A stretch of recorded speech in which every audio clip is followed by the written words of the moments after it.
Hello everyone, कैसे हैं आप? कैसे चल रही है आपकी तैयारी? आज हम आपके लेकर आए हैं समास।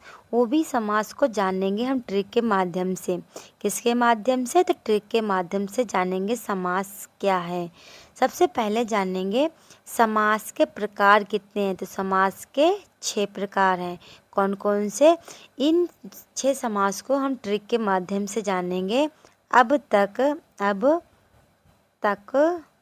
दादा कै समास।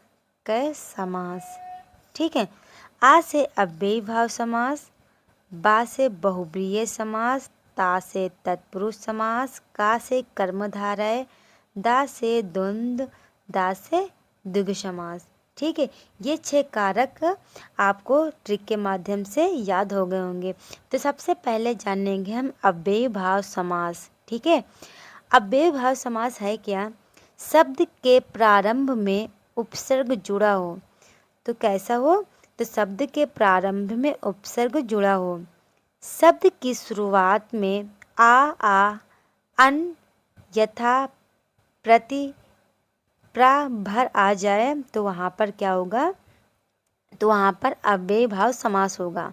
इसके कुछ उदाहरण: आज जन्म, प्रतिदिन, भर पेट, ये सब किस में आएगा? तो अव्ययी भाव समास में आएगा। इसके आगे देखिए तत्पुरुष समास। ठीक है। पहला, अब दूसरा तत्पुरुष समास।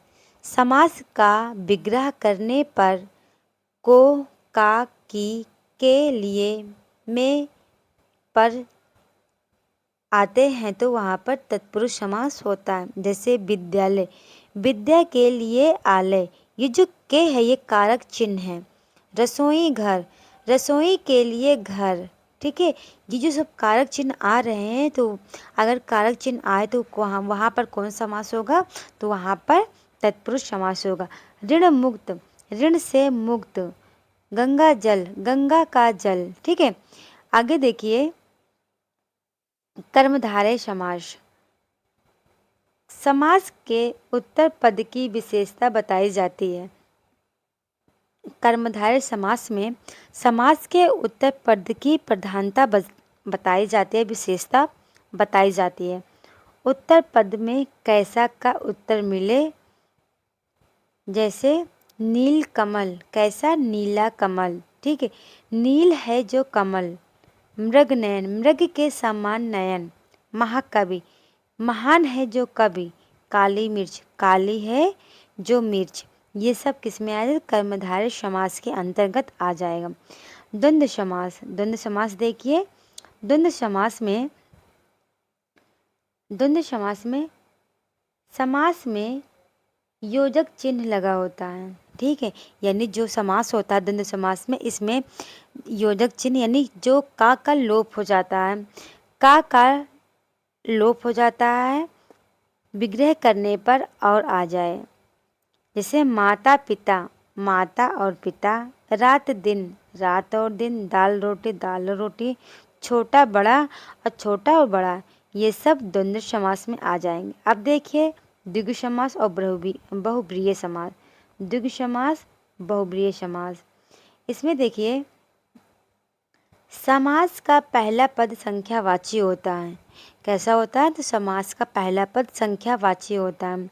जैसे चौराहा, 4 राहों का समूह। पंचवटी, 5 वटों का समूह। त्रिकोण, 3 कोनों का समूह। नवग्रह, 9 ग्रहों का समूह। चारपाई, 4 पायों का समाहार। इसके आगे देखिए देवी देवताओं के नाम आए तो दोनों पद हैं वो किसी तीसरे को संकेत कैसे? लंबोदर, लंबा है उदर जिसका, गणेश जी का। दशानन, 10 है आनंद जिसके, अर्थात रावण के। पीताम्बर, पीला है वस्त्र जिसके, अर्थात विष्णु। शूल पाणी यानी शूल है पाणी जिसके, अर्थात शिव। ठीक है। आई होप आप समझ गए होंगे।